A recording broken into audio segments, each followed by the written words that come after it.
Should parliamentary candidates live in the place where they intend to represent? This is the open question that I'm going to raise for this video. And what's prompted me to do this was a debate on a thread I was looking at last night from that was on the Conservative candidate here, his thread, because he was attacking his opponent for some of them not living in this area. I'm not going to name names because it's not really the point of this video, but um, that's the question. Now, I'll be honest, I've somewhat adapted my view on this. A while back, I would have said, yeah, of course they should live in the place that they want to represent. Um, I'm going to adapt that a little bit and say the main thing is, do they have a connection with where they want to represent? Do they have some connection? Do they have an understanding of the issues there? Because here's the thing that's worth considering.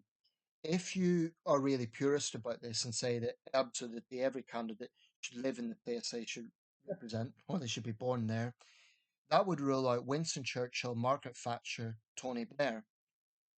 All three of those significant prime ministers were born in or lived in areas that they did not represent. Churchill was born in Oxfordshire. He stood for numerous seats, including Oldham West, and I didn't win in Oldham West. Um, can't remember what his final seat was actually, but it wasn't Oxfordshire. Um, as far as I know, I could be wrong about that, but the point is he stood in different seats. Margaret Thatcher was born in Grantham, Lincolnshire. She represented Finchley in London.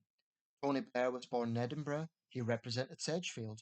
So, if the argument is that people should can only be born in the place that they want to represent, it rules out a lot of significant political figures. I will say this: I think it is. I can understand the contention if someone is kind of drafted in from a long way away. Say, for example, they want to represent a northern seat and they've lived in London for the past 10 years.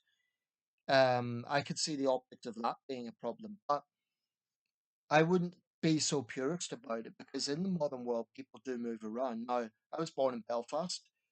I've grown up in Sunderland. I've been here for 24 years. Would it therefore follow that I could never represent Sunderland, even though I've spent most of my life here? I think that's unreasonable. Um, Indeed, Rishi Sunak was born in Southampton, represents Richmond in North Yorkshire, and it's a safe seat. He'll probably get re-elected. Um, so, what are your thoughts? This is a shorter one. What are what are subscribers' thoughts? Should this be really strict, or is it not such an important issue? I do think that if you want to represent the seat, it cannot just be a career ladder. There has to be a genuine concern for that area, a genuine interest in that area, and a genuine understanding of that area, rather than just using it as a career ladder. Um, because each area is distinctive, there'll be specific local issues. So I think if candidates want to stand in an area, they do need to understand the local issues. But for example, they could work in a neighbouring town and live in the place that they want to represent, or vice versa.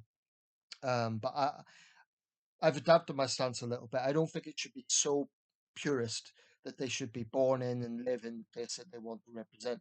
The most important thing is, will they respond to their constituents? I mean, you get MPs who live in the city or town that they represent and they never respond to people. So it's not really a given that just because someone lives there, they're going to be a better MP.